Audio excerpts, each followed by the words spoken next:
Bismillahirrahmanirrahim, salam alaikum wa rahmatullahi ta'ala wa barakatuh et bienvenue dans un nouvel épisode de l'Islam répond.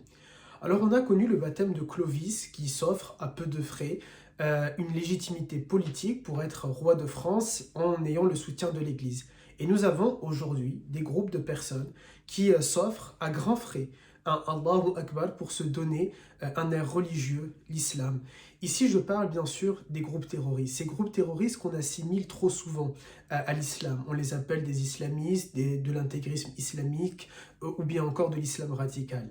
Ces musulmans, en tout cas comme ils se prétendent, et qui utilisent, qui usent de l'islam pour commettre des attentats, pour commettre des ignominies, pour commettre des horreurs, ne sont en réalité pas des acteurs de l'islam. Ce ne sont pas des théologiens, ce ne sont pas des savants, ce ne sont jamais des prédicateurs, ce ne sont jamais de grands écrivains de l'islam, ce ne sont jamais de grands professeurs de l'islam, ce ne sont jamais de grands enseignants de l'islam. Ce ne sont en somme pas des théologiens. Ils ne sont d'ailleurs pas connus pour être des hommes ascètes, pour être des personnes très spirituelles, des personnes qui auraient fondé des mouvements religieux, qui sont en train de rechercher la passion de la ilaha illallah, de rechercher le cheminement vers Dieu. Non, en réalité, on le voit, ces groupes-là, ces individus-là sont très souvent des délinquants, des personnes connues de droit commun, des multirécidivistes de différents délits. Ce sont d'anciens militaires, ce sont des commandos, ce sont des personnes refoulées, ce qu'on appelle aujourd'hui sur Twitter des haters. C'est bien, ce sont des haters de l'islam, des gens qui ont été refoulés, rejetés par la communauté musulmane et frustrés par leurs actes, frustrés par leurs actions. Ils essayent aujourd'hui de se racheter une certaine légitimité, une certaine gloire, et à défaut de percer sur Twitter ou sur les réseaux sociaux, ils ont choisi de percer le cœur des individus, ils ont choisi de percer la vie des hommes et des femmes qui essayent de vivre librement, pacifiquement. Ces gens-là, ces individus-là, bien souvent des hommes qui ont usé de l'islam, ne sont pas en réalité des musulmans, et il faut être clair là-dessus.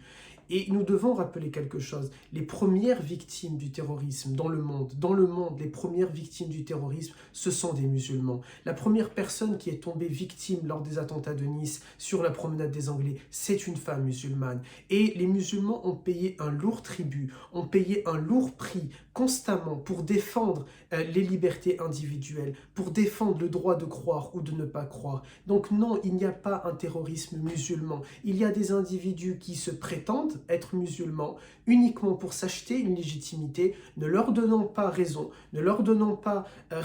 et encore une fois, ne leur donnant pas raison en considérant qu'en effet, ils sont musulmans parce que tout simplement, ils auraient crié Allahu Akbar, Dieu est grand. Tout le monde peut dire Allahu Akbar, mais vivre avec cette réalité-là, pratiquer cette réalité-là et mettre Dieu au-dessus, justement, mettre Dieu en tant que cet être suprême qui n'a pas été créé au-dessus et en considérant qu'il est le plus grand, c'est agir en conformité avec sa parole, être pacifique, être clairvoyant, être miséricordieux, appeler à la bonté, appeler à la quiétude, à la sérénité, appeler à la rencontre entre les peuples, appeler au vivre ensemble. Mais ces individus-là, qui ne sont pas en train de réaliser ces choses, ont simplement voulu utiliser l'islam pour avoir une légitimité, comme Clovis a utilisé l'Église pour avoir sa légitimité. Si Clovis a réussi à fonder un royaume franc, catholique, tant mieux pour lui, je dirais entre guillemets, alhamdulillah pour lui. Mais faisons en sorte que ces individus-là qui utilisent notre religion, à nous musulmanes et musulmans, n'ont pas gain de cause. Et donc, à celles et ceux qui nous écoutent et qui ne sont pas musulmanes ou musulmans, ne confondez pas, nous vous le disons, nous sommes, nous, des croyants. Avez-vous un seul instant réfléchi, posez-vous 30 secondes et dites-vous, est-ce que vraiment vous vivez dans un monde où 2 milliards d'individus croient dans la barbarie?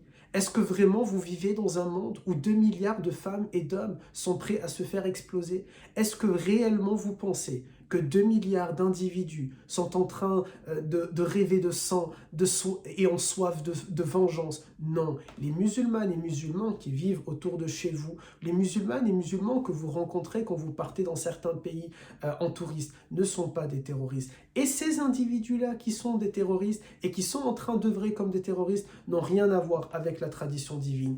J'aimerais finir avec un exemple. Dans l'islam, ce que nous appelons Jayshullah, l'armée de Dieu, le parti de Dieu, Dieu. Ce que nous considérons dans le Coran comme étant un Hizbollah, le parti de Dieu. C'est cette armée du prophète Salomon, du prophète Sulaiman, qui avance, une armée de milliers et centaines de milliers de soldats. Mais le prophète Salomon, le prophète Sulaiman, lorsqu'il voit qu'il y a une fourmilière devant lui, et qu'il voit que les fourmis ont peur, eh bien, il détourne son armée. Il détourne son armée pour ne pas écraser cette fourmilière. Il se moque tout simplement de sa destination, peu importe si ça prend plus de temps, mais nous allons préserver cette fourmilière. C'est ça l'armée de Dieu. Ce n'est pas une armée qui marche sur des villages, qui viole des femmes, qui tire des hommes par derrière, qui fouette ou qui torture des enfants comme le petit Fawaz par exemple maintenant en Syrie.